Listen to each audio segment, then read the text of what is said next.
welcome to New Week right here on TV47. I must apologize for the technical hitch we had that has delayed the airing of tonight's show, but we hope you'll keep it locked all the way till the end. We have a lot lined up for you. My name is Leangari, and our sign language interpreter tonight is Josephine Ouko. We have quite a number of things to discuss tonight, and I have my able panel here, and they will be telling us a little bit more about tonight's topics. However, let me begin by talking about the fact that the government spokesman, Cyrus Oguna, has warned Kenyans spreading fake coronavirus alerts on social media that they will be arrested. A leaked video caused panic among Kenyans on Monday amid fears and caution to prevent cases of the deadly coronavirus. This even as the country chest that it can deal with the virus. Winnie Maganga with that report. Across the globe, coronavirus scare continues to threaten countries as the number of new infection continues to rise. What started in Wuhan province of China has now spread to 57 countries with more than 3,000 deaths. Kenya's preparedness in dealing with coronavirus was put on the spotlight after the country allowed a Chinese plane with 239 passengers on board to land at the country's biggest airport, JKIA. A wave of public uproar followed that many Kenyans viewed as a carefree attitude in dealing with the deadly virus. And as fear continues to grip Kenyans over the virus, the Kenya Medical Supplies Authority, KEMSA, says the country is prepared to deal with the virus. Some of these products are the masks that are used. There are several types of masks. We have the surgical masks, we have the general masks, and we have the N95. We have the gloves, we have the protective suits, water resistant and disposable. We have the gumboots, we have the service chemicals that will be used to clean the hands and the services. And we also have the beds, the beddings, and all those other aspects, together with the symptomatic drugs to treat any symptom like fever, difficulty in breathing, and headaches, and any pain that a patient may present with. Those are some of the things that we are prepared to procure, and most of them are within the authority. The Ministry of Health has refuted claims in WhatsApp audio recording going round on social media that had indicated that Kenya reported its first corona case. Reporting for TV47, my name is Winnie Maganga.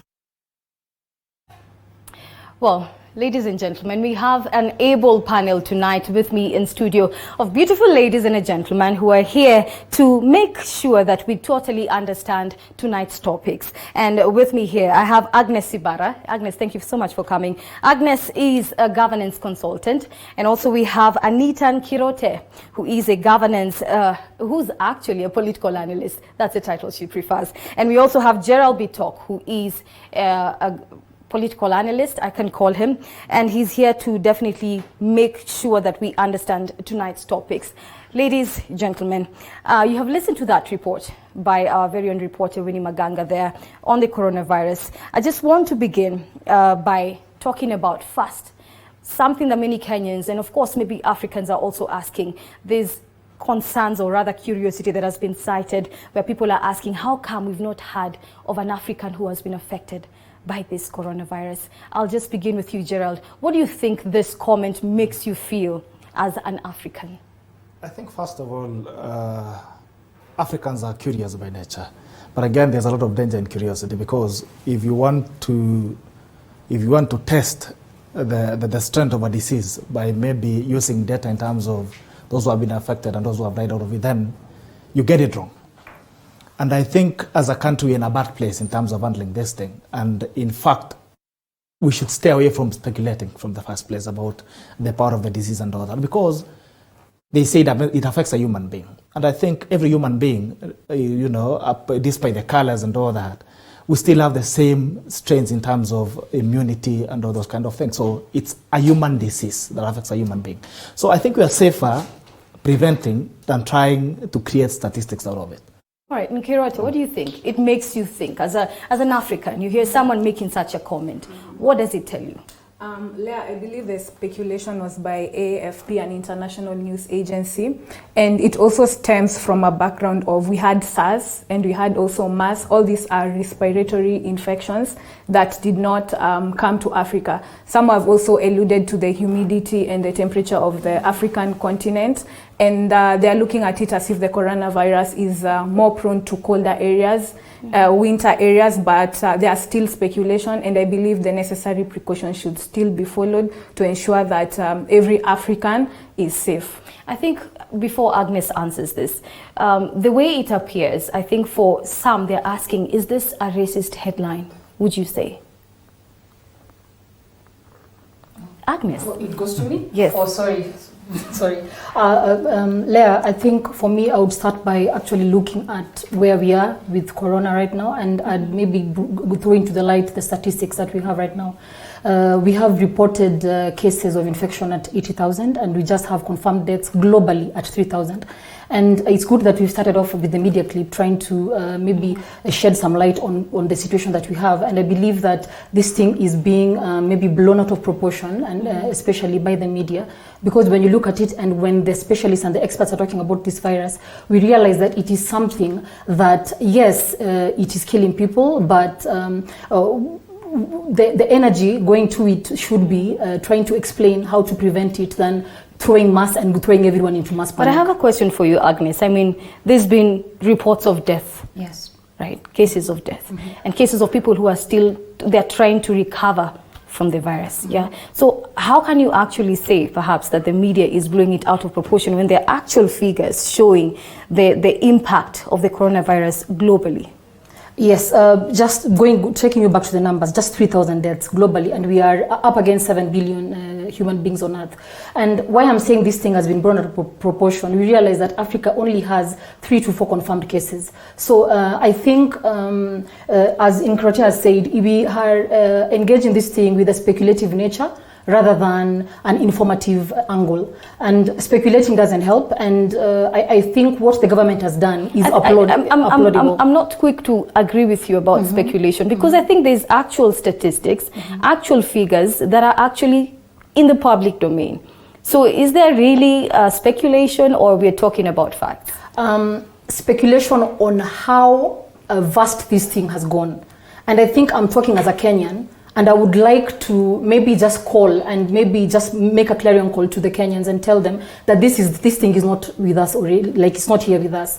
We have the presidential directive that has been given out today. You see, the president has released funds, the government has released funds just to give the people affected in Wuhan maybe the safety packs and their rations for the quarantine. We have the president telling the military that we need to man all our borders just to prevent entry.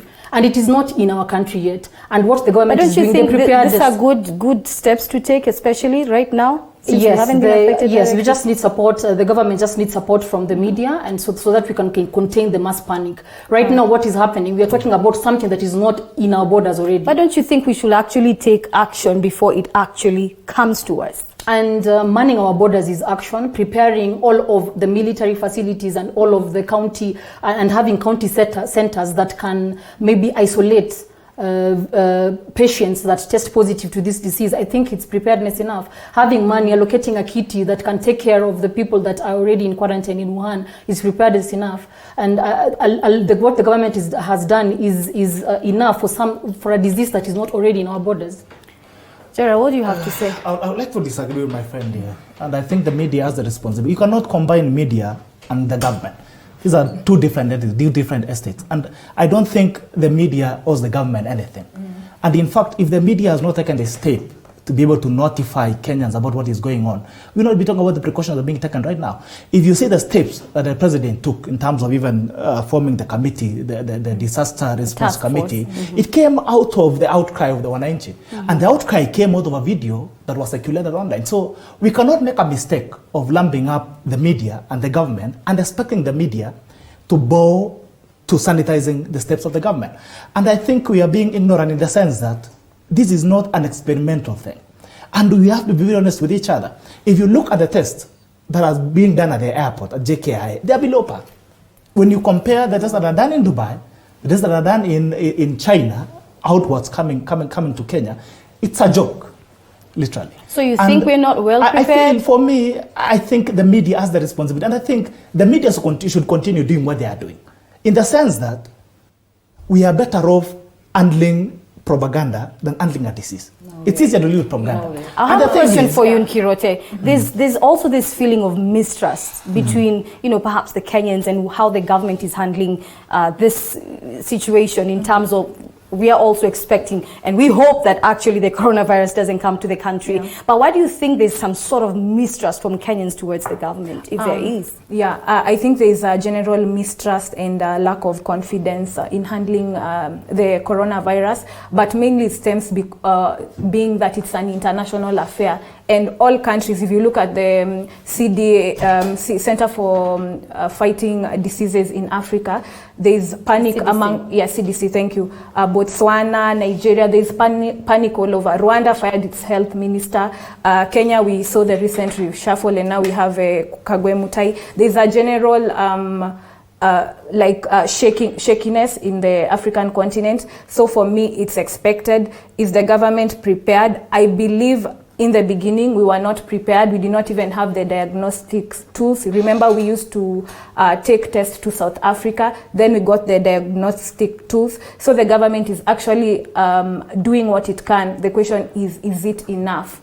For example, we have the government has a responsibility to its citizens. The Kenyan students stuck in Wuhan, and they're about 100, are not able to come back to the country. And retired General Cyrus Oguna issued the statement that these guys are in separate parts of Wuhan. Some are in the Roysambu, some are in Mathare of Wuhan, and getting them to the airport might actually increase the risk. So for me, the government is actually, every Thursday, the government spokesperson is giving us at least some form of direction and giving us a better way of handling the situation. Are we contented? Agnes, absolutely not. I'm just wondering, shouldn't it be the government's work, mandate to protect the lives of its citizens?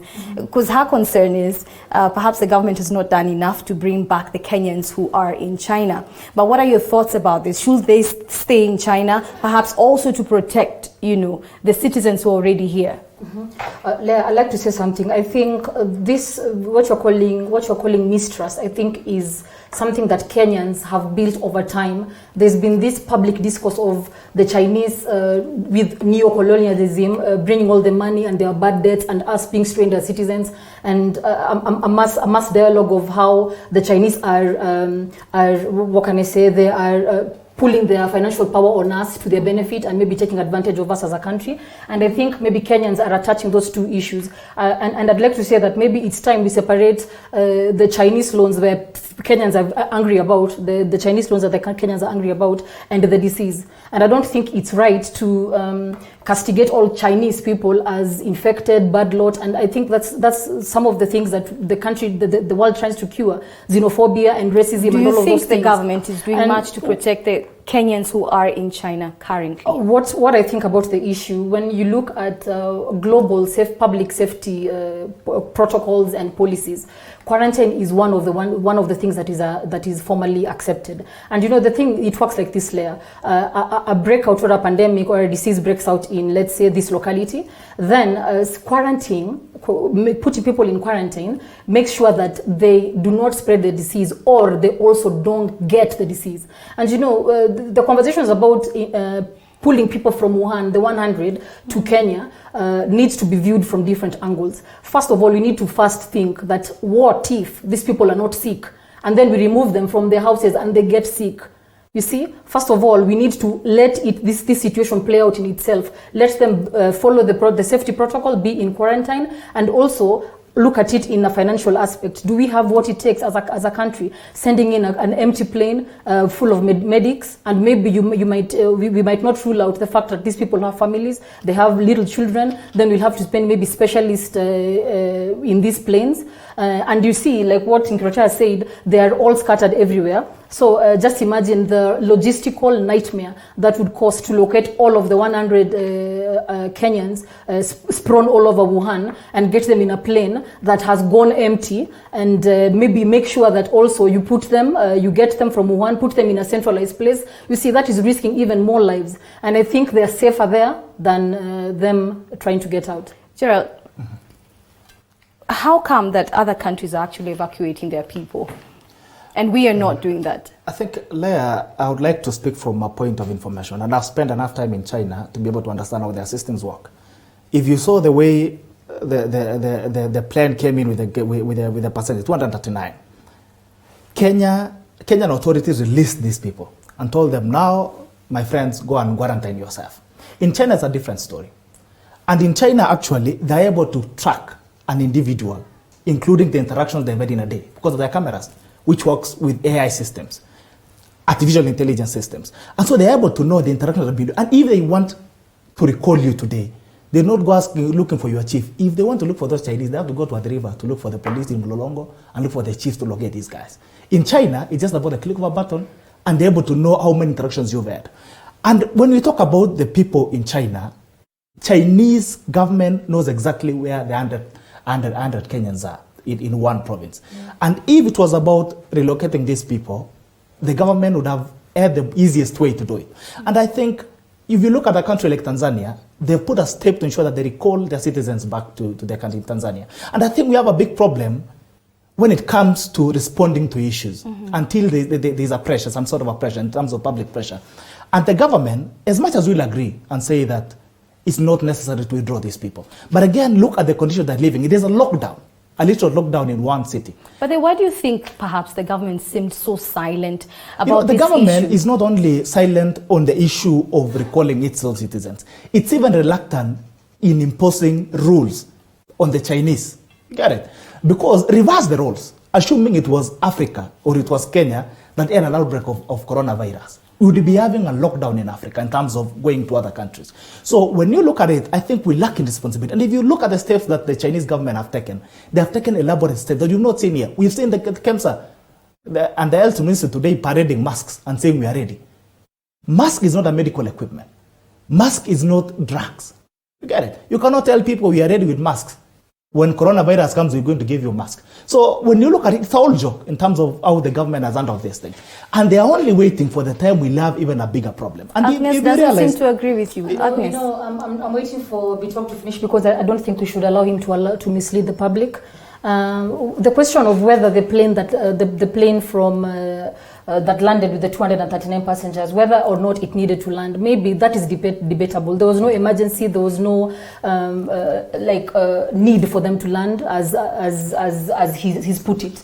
But it was coming from the epicenter of the coronavirus. But what we need to establish and actually put out there is that these people were screened at multiple points. They were screened in China and quarantined. They were screened at a stopover. They were screened at inside the plane, and they were screened at the airport. And I think another question Leah has asked, actually, to be more specific, she has asked if why the government is not evacuating its own citizens. And I think there's been enough data from the people, from the civilians and the citizens in China, videos saying how they are suffering in China.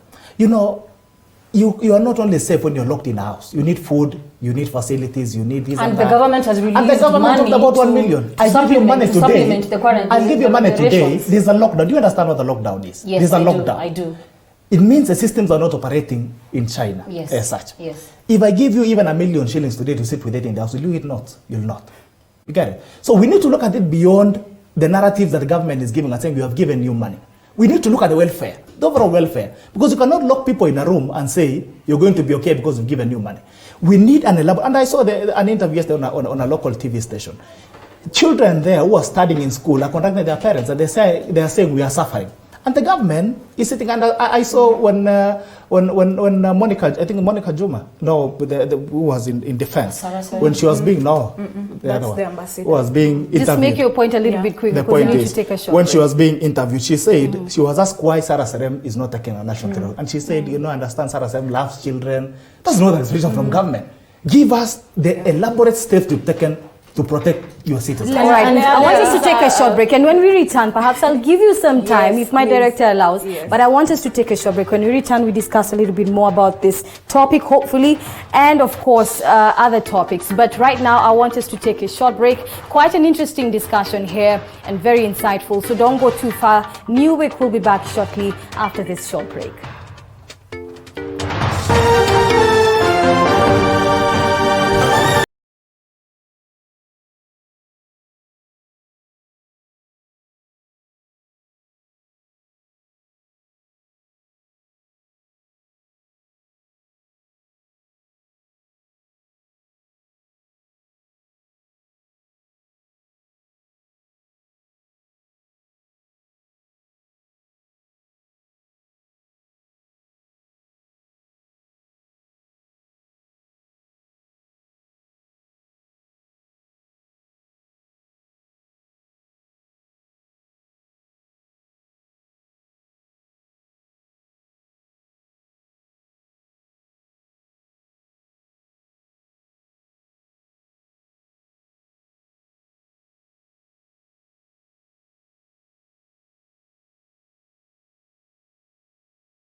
I cannot imagine how many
Welcome back. If you just joined us, you're watching New Week right here on TV47. Before we went on a short break, we were looking at matters coronavirus with my able panel, and I'll introduce them again. I have Agnes Ibarra, who is a governance consultant, and we have also Anita Nkirote, who is a governance, or rather a political analyst, and Gerald Bitok, who is also a political analyst. And before we took a short break, quite a heated debate.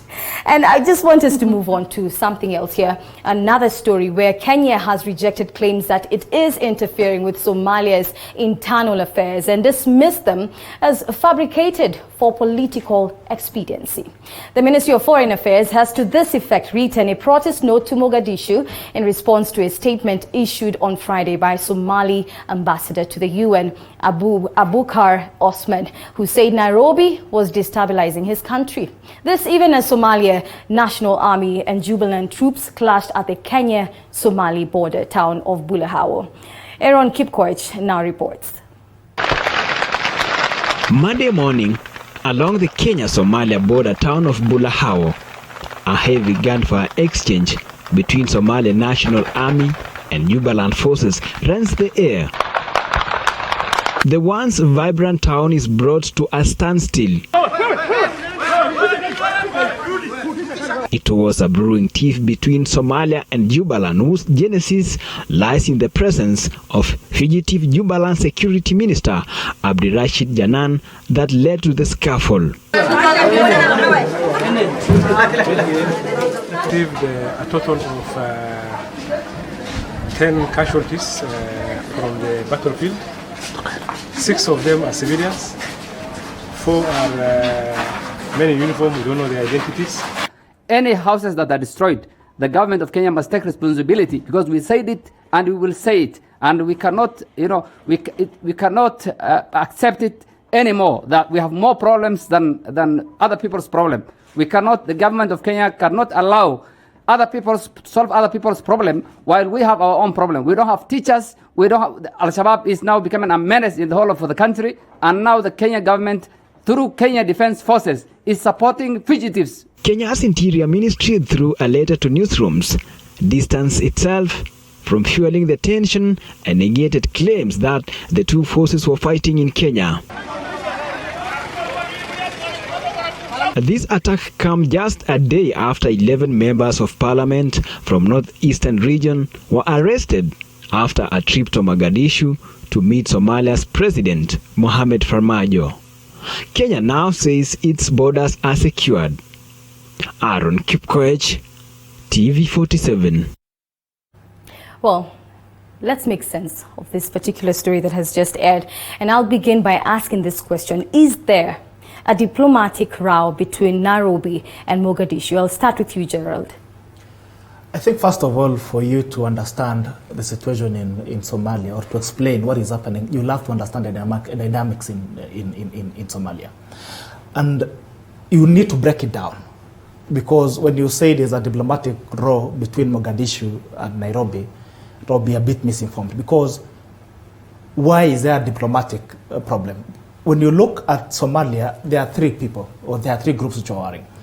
There's a Jubaland, forces, which is a breakdown of, which is a Raskamboni, actually, which was part of Al-Shabaab. There was one. They were all part of Al-Shabaab. And they broke off. Now we have Al-Shabaab and we have Raskamboni. So are we saying there's no row? I don't think there's a row. There's a row in Somalia, not between Somalia and Kenya. But hasn't there been an evident push and pull between the two? The thing is, there is a fight within Somalia on its own.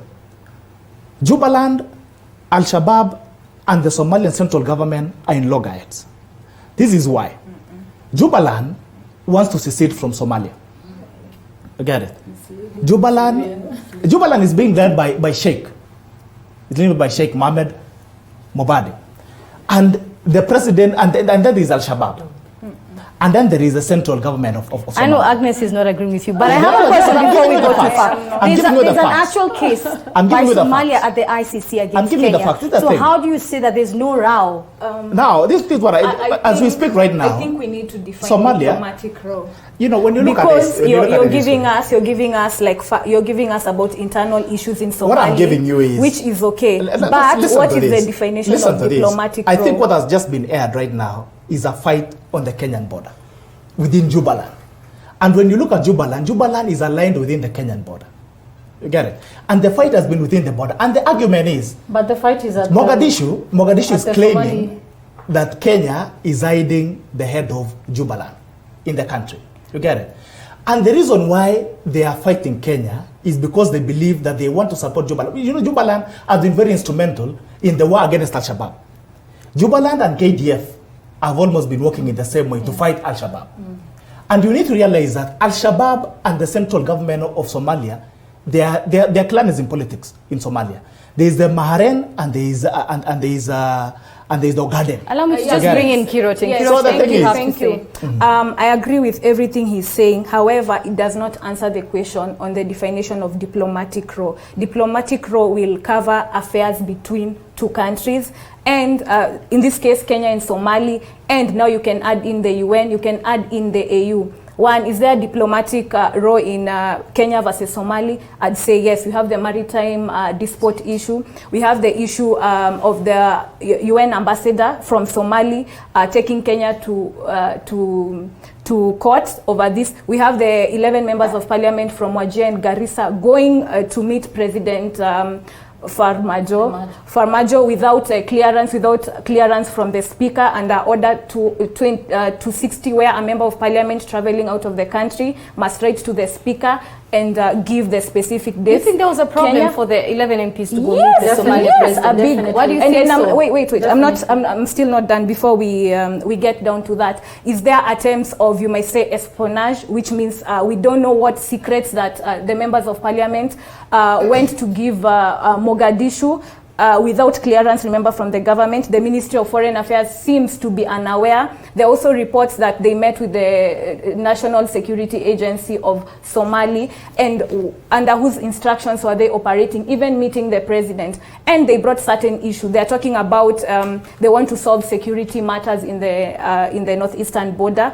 Security function is not under the in the constitution of Kenya. Security matters are not under the preserve of the county government, much less the National Assembly. They are a preserve of the national executive. So all these it's a total diplomatic row, according to my case. I do not disagree with my brother on the facts of the case, on the invasion, on Jubaland, but when it comes to international cases, we are in trouble. And even Kenya Kenya will also take Somali to the international, to the ICC and also to the UN Security Council, still on the basis of the same thing. And finally, Kenya is also vying for a non-permanent position in the Security Council, which means Kenya is also in a very weird state, because you're vying to keep peace, yet you seem to be not at peace. Let me hear from Agnes. First, I'll ask you, Agnes, was there really something wrong in the 11 MPs going to meet the Somali president? Definitely, Leah.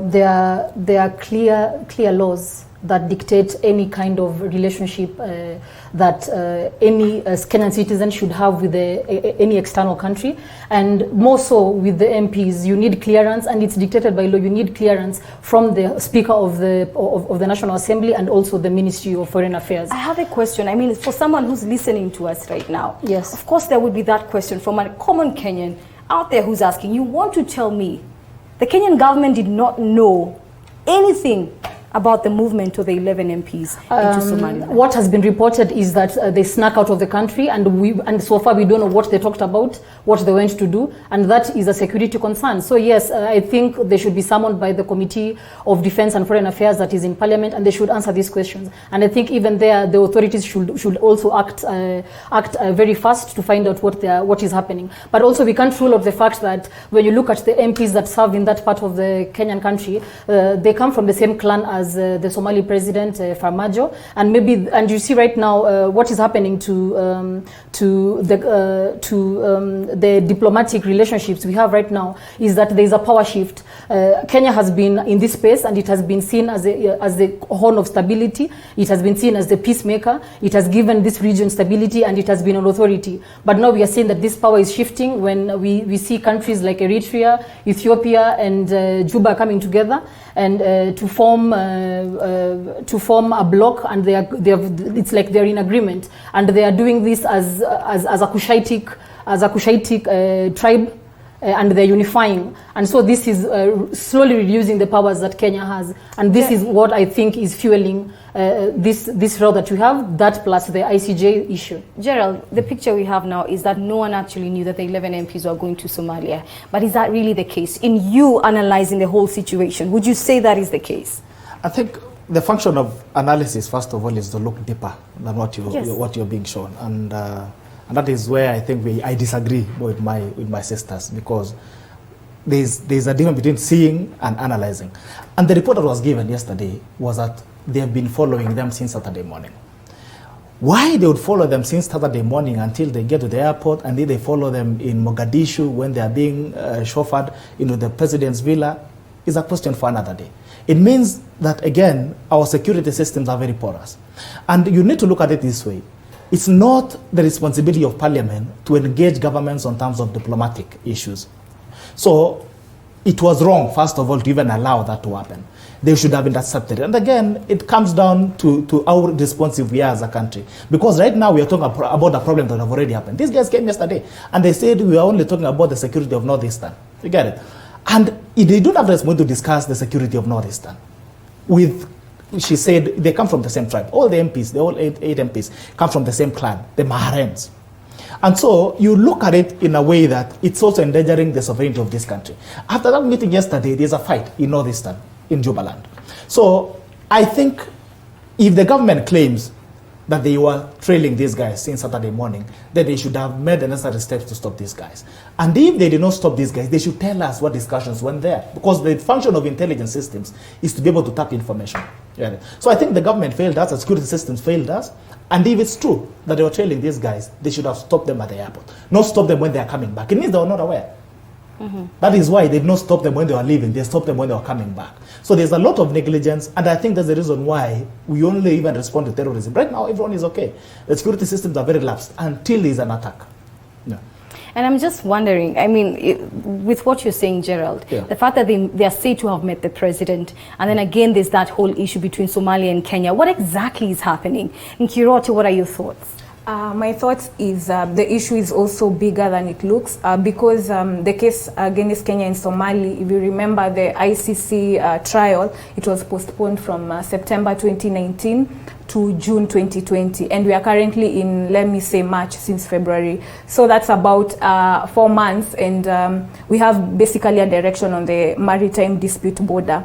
Now Somali had sued Kenya, and now it looks like now Kenya is in a bit, and then Somali will report Kenya to the UN Security Council, but then again now Kenya can counter sue on the basis of infiltration, because now the MPs are looking as foreign objects or local agents who are, because there is no proof of what exactly was discussed in the meeting. There's no way to find out. The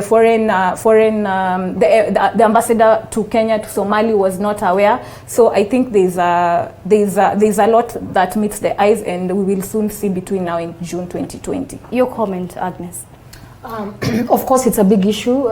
You see the case that's at the ICJ. Kenya is, if the ICJ rules in the favor of Somalia, Kenya is going to lose about 6,000 kilometers of the coastal line, and that will make Kenya landlocked. And like what I had said before, Leah, is we are dealing with something that is a shift of power. There is a creation when Abiy got into government as the president of Ethiopia, as the prime minister of Ethiopia. They came together with Farmajo and the leader at Eritrea to form the new Horn. They are consolidating their powers as the new Horn, and that leaves out Kenya. So this issue is as big as Nkorote tries to describe. Now, I think, allow me to make a rejoinder on that. And I think, first of all, you need to look at the interest of the four parties. We have four parties. We have Al-Shabaab, which has almost established as a government, which is a renegade, an outlaw. Then we have the Jubaland government, which is starting to stabilize itself. Then we have the Kenyan government, and then we have the central government of Somalia. These are different groups that have different interests. And when you look at the interest of Kenya, you know, these borders have always been there. Why is it that Mogadishu was never pushed for a case in the ICC 10 years ago? We went to Somalia to stabilize Somalia. But again, once we stabilize Somalia, they're starting to have the problems within their own systems. And I'll tell you this, the reason why Mogadishu is fighting Nairobi is for one thing. The interest of Kenya is to secure its border. And Jubaland actually runs along the Kenyan border. And this is what the Kenyan government is trying to do. It's trying to stabilize Jubaland so that it can become a buffer between them and the Al-Shabaab insurgents who are coming from the other end. But again, you need to realize that a port like Kismayo, which is very integral, falls under Jubaland. And Mogadishu is feeling bad that the Kenyan government is siding with Jubaland instead of siding with establishing Mogadishu. So there is a conflict of interest within this part. And you realize that now Al-Shabaab... How can there be a conflict of interest considering that Kenya is hosting quite a huge number of the population from Somalia? Yes, that is true. But again, you need to realize that there is a government outside Kenya. There are Somalis in Kenya, and that's the reason why you saw these guys going to Somalia. Because at the end of the day, they share some sort of ties. And there's been a push since pre-independence that the northern corridor of Kenya wanted to secede to Somalia, to form one front, to form one boundary with Somalia. So this is a discussion that seems to be going on under the carpet as you speak. Because you cannot just look at the visit of the MPs to Somalia as just an event on its own. There's something that's going on under the carpet. And you heard about the northern frontier that was supposed to be formed. It's all a discussion that needs to be discussed. But again, when you look at the Maren clan mostly are the ones who are in Kenya. And between Maren clan and the other Maren clan who are in Mogadishu, there's the Jubaland, who are the Ogadens. I have a question for you, Gerald. Yeah. So what do you portend for this particular situation between Kenya and Somalia? This is how I look at it. And the problem is that we got ourselves involved in a house that has its own in-house problems. When they were fighting each other, they had a common enemy who was Al-Shabaab.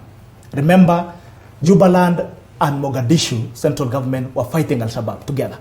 And then when Jubaland established itself as a government in Jubaland, Mogadishu and Al-Shabaab now had a common enemy. Al-Shabaab and Mogadishu, the majority are the Mahrens. You get it? So they had a common enemy that they needed to fight. Because these guys are establishing themselves and they're becoming a kind of a buffer between the Kenyan boundaries and the Somalia boundary. And they are now closing in resources. Because if you look at the way the Jubaland is operating, it's operating with the resources at Kismayo. And the only resources that Al-Shabaab are getting at the central government are through the taxes that they use on the roadblocks.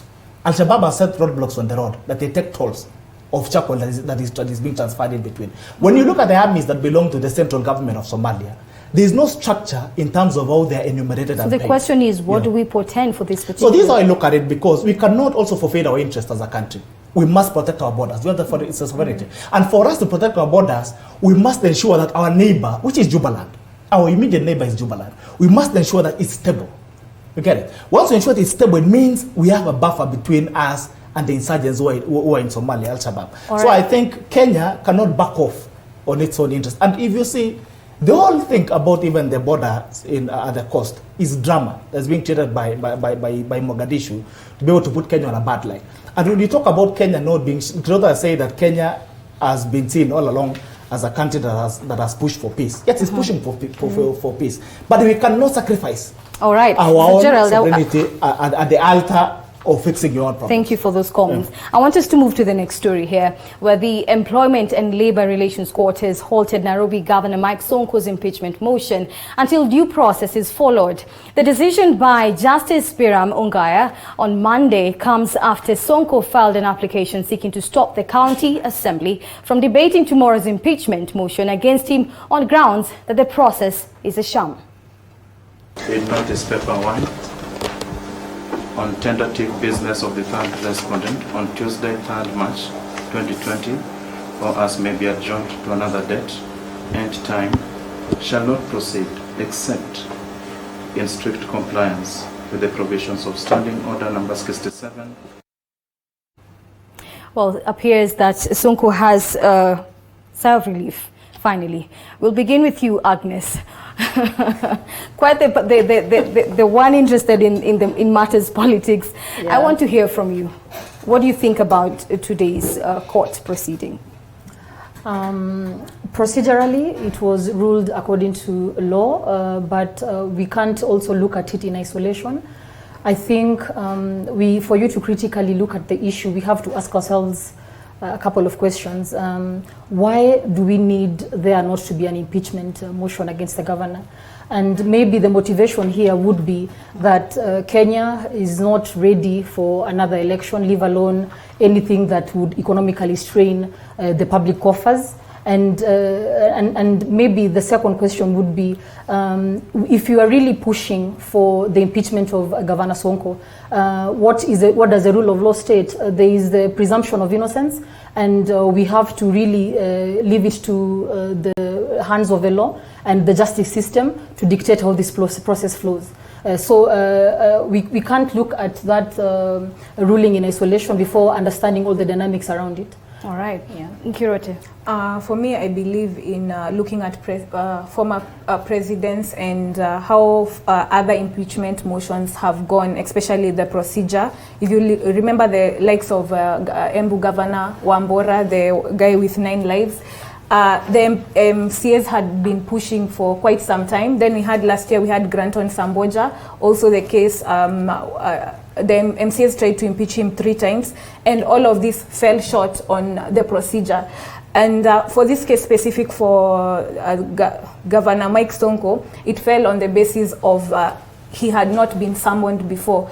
And also, again, on the standing orders, Nairobi County Assembly, you cannot just bring a motion to remove a governor for the first time. The MCAs, especially the clerk, cannot see the motion the first time when you're drafting it. So in terms of procedure, it was totally wrong by the MCAs who tried to do that. But if they did follow the right procedures, then maybe we would be discussing the matters at hand. You cannot because he also needs, how will Sonko defend himself, for example? If you're being accused of corruption, then you need evidence of, you need to get evidence. You're told you acquired, perhaps this is an hypothetical example, you acquired a certain piece of land, you did A, B, C, D. Then you go with your documents and you explain exactly what happened. But the procedure in this case was, I'd say, null and void. Gerald, what do you think about this? I think, first of all, I would like to look at it from the political angle of view, because, and we are running into a danger of setting up precedents. If you look at what Sonko was accused of, the same things that Waititi was accused of, corruption and all that. And the reason why I'm saying we are running into setting a bad precedent is because what happened to Waititi is not what has happened to Sonko. And the conversations that have been going on all along was that, I remember when the Sonko's issue started, he was being told, now go to Capitol Hill. When you come out, you'll be very clean. And you're realizing that we have a political cleansing procedure. The president summoned the county assembly, including Sonko, to State House. And they prevailed upon the county assembly not to launch an impeachment debate at the county assembly against Sonko. So you look at it this way, we are talking about fighting corruption. And I believe if we are very serious about fighting corruption, then we need to set a very level ground. Because in law, things never get erased. When you look at decisions that are made in courts of law, there's a reference. They'll say, we refer to Sonko's case in 2020, February, this and that, this decision that was made. Then again, the remaining 47 governors who might be accused of corruption, then it means they have a leeway on how they are going to argue their cases. On the case of legality, the court made its own decision as we speak. But again, it made a decision on a halter of politics because it has not been taken through the necessary procedure. Why would we suspend the impeachment motion, for instance? You know, because that's not taken off. Why didn't the president summon the Kiambu MCAs and told them don't impeach Waititu? You can remember the Gazette notice for the impeachment of Waititu was printed at 10 p.m. at night. There was no crisis in Kiambu. They had when you talk about crisis is relative because I have one question for you, even before we go too far. Yeah. You've mentioned the executive. Do you think perhaps the executive is trying to influence the situation as it is? You know, this is what I would say, and I would also speak as a politician, and I would say this. I've been in Jubilee. I'm a good member in Jubilee, and I've run for a seat, but I understand how the dynamics work. And from the word go, the systems never wanted Sonko to be the governor of Nairobi. That is what it is. And at some point, Sonko wanted to bold out to go to ODM to get a direct ticket. You get it? So this thing is just an egg that has hatched late. When you remember how Sonko fought his deputy governor, it was very strategic in the sense that you've given me a guy who is going to hold a position, then you hold me out and you make this guy deputy governor. Ask yourself, why Sonko has never appointed a deputy governor? Because he was protecting himself. He knew what was running after him. And it was just a matter of time before it got down on Sonko. And I think we've seen the discussion that have come before. And if you are an analyst, you need to look deeper into things. This conversation started a long time ago. In 2018, it was like saying we need to make sure that Nairobi is a metropolitan on its own that is being run by the national government. These were debates that are being made to prepare the public. And the issues that have been done against Sonko, the corruption cases and all that, was to buy the public silence. You get it? But again, these intrigue political games inside it. And that is why the president took us. And you say, my sister here said a crisis. A crisis is very relative. Nairobi County was, Article 187 says, you hand over functions that you feel the national government can do better. You get it? But again, at what point, what threshold do you put and say, at this point is when you're going to hand over functions? You get it? So for me, I feel, and it's actually 100% satisfied opinion that the executive is interfering with the running of devolution.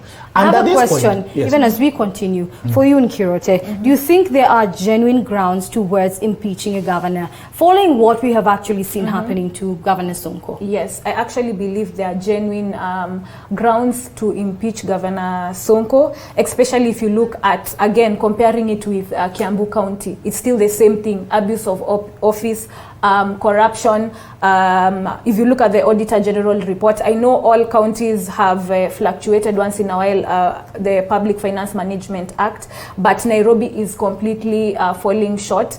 And I agree with my brother on the metropolitan state of Nairobi, and even the BBI report recommends a special treatment of Nairobi County because this is the headquarters of Kenya. We know how many international agencies have in Kenya. So for me, I believe this had been even the plan when Polycarp became the deputy governor to at some point avoid a situation whereby Nairobi is at the mercies of these political whims that we are seeing there, here and there. Fantastic. So Agnes, as I take it down to all of you, and this is my last question to all of you, do you think then the Nairobi County is safe or in good hands under the national government?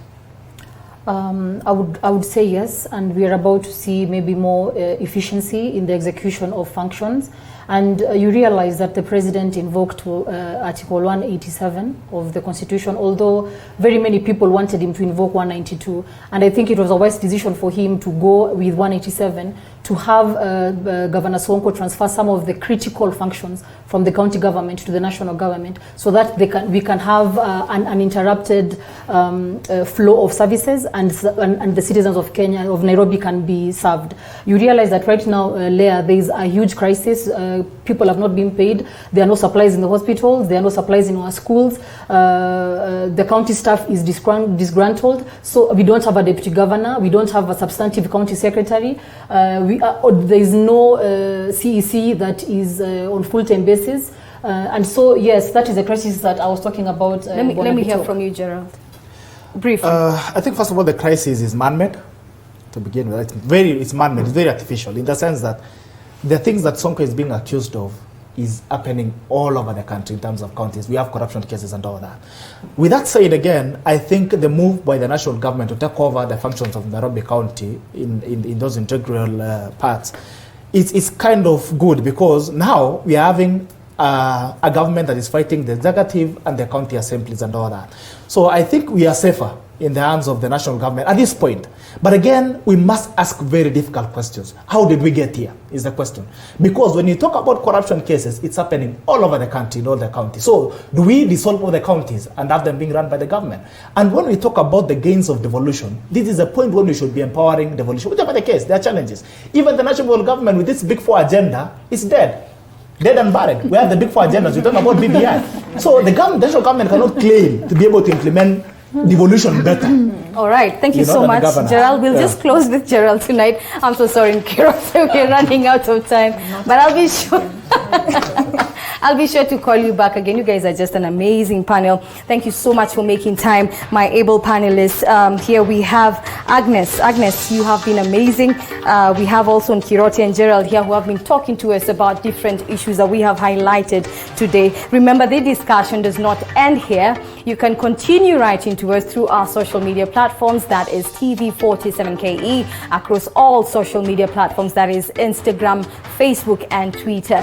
Thank you again for watching. My name is Leangari. This has been New Week, and our sign language interpreter tonight has been Josephine Ouko. Thank you for watching. Until next week, same time. God bless.